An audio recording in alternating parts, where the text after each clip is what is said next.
అందరికీ నమస్కారం. కరెక్ట్గా 5 నిమిషాలు ఇచ్చారు, కానీ రామ్మోహన్ నాయుడు తర్వాత మాడతాం కొంచెం ఇబ్బందే.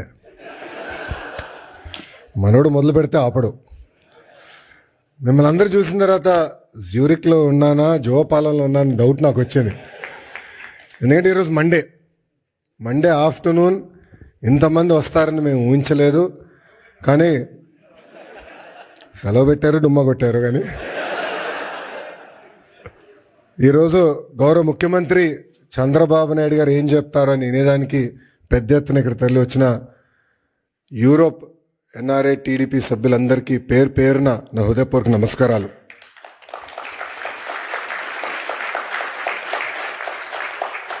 తెలుగు జాతి సత్తా ఏంటో ఢిల్లీకి వినిపించిన వ్యక్తి విశ్వవిఖ్యాత నరసార్వభౌమ స్వర్గీయ శ్రీ నందమూరి తారక రామారావు గారు.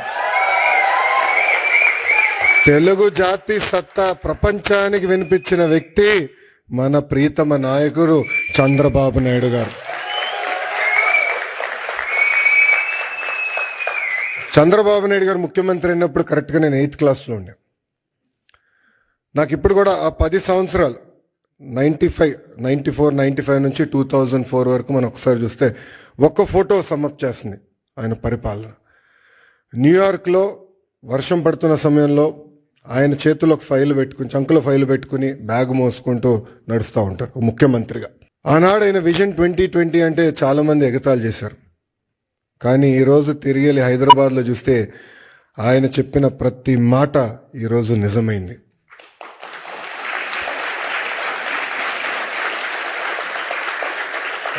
బాబు గారు 4వ సారి ముఖ్యమంత్రి అయ్యారు. కానీ రాము అన్నట్టు మా అందరికన్నా స్పీడ్. సో రాము అడిగాడు, అన్నా నువ్వు ఢిల్లీ ఫ్లైట్లో వస్తున్నావు అంటే, డోస్ నీకు జాలేరా, నేను వద్దా ఫ్లైట్లో, నేను బాంబే నుంచి వస్తానని చెప్పా. కరెక్ట్గా విఐపి లాంచ్లో దిగిన తర్వాత అడిగా రాముని, ఎలా ఉందిరా ఫ్లైట్ అంటే, అన్న పడింది నాకు అన్నాడు. అంటే చంద్రబాబు నాయుడు గారు ఒక సోర్స్ ఆఫ్ ఎనర్జీ. ఆయనకి చాలా అద్భుతమైన ఐడియాస్ ఉంటాయి. ఆ ఎనర్జీలో మనం ఎంత నింపుకుంటాం అనేది చాలా చాలా ఇంపార్టెంట్. కానీ ఒక్కసారి చంద్రబాబు నాయుడు గారి జీవిత చరిత్ర చూస్తే అనేక ఇబ్బందులు ఎదుర్కొని పైకి ఎదిగిన వ్యక్తి. కేవలం రాజకీయాల్లో కాదు, ఈజ్ అ సీరియల్ ఆంటర్‌ప్రెన్యూర్. ఇక్కడ చాలామందికి తెలియదు ఆ విషయం. ఇక్కడ మీలో చాలామంది ఆంటర్‌ప్రెన్యూర్స్ అవ్వాలనుకుంటున్నారు. ఆయన సుమారుగా 4 కంపెనీలు స్టార్ట్ చేశారు, 3 ఫెయిల్ అయినాయి. 4వది హెరిటేజ్ ఫుడ్స్. 3 ఫెయిల్ అయినాయనే నేనాడు బాధపడలేదు, ఇబ్బంది పడలేదు, ఇంట్లో పడుకోలేదు. 80% సక్సెస్ అవ్వాలని ఆయన వెళ్ళారు. రాజకీయాల్లో మనం చూసాం, ముఖ్యమంత్రిగా దేశం మొత్తం ఆయన వైపు చూసే విధంగా నాయకుడిగా ఆయన ఎదిగిన. రాజకీయాల్లో హైస్ ఉంటాయి, లోస్ ఉంటాయి. ఆయన ఎప్పుడూ ఆయన హైని లో ఎటు తీసుకున్నారు అట్టనే తీసుకున్నారు. వాస్తవంగా మాకు లోయెస్ట్ పాయింట్ బాబు గారిని అరెస్ట్ చేసినప్పుడు, బహుశా ఇక్కడున్న అందరు కూడా అది మన జీవితంలో లోయెస్ట్ పాయింట్. నేనున్నాను అక్కడ, నేను చూసా. ఆయన ఎక్కడ అధైర్యపడలా.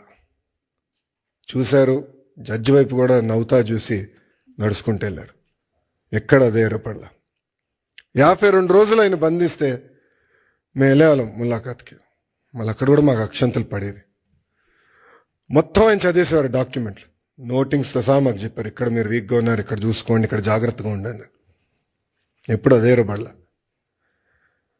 ఆయన బయటకు వచ్చిన తర్వాత కూడా ఒక సింహంలాగా వచ్చారు. ఆ విజువల్స్ మనందరం చూసాం.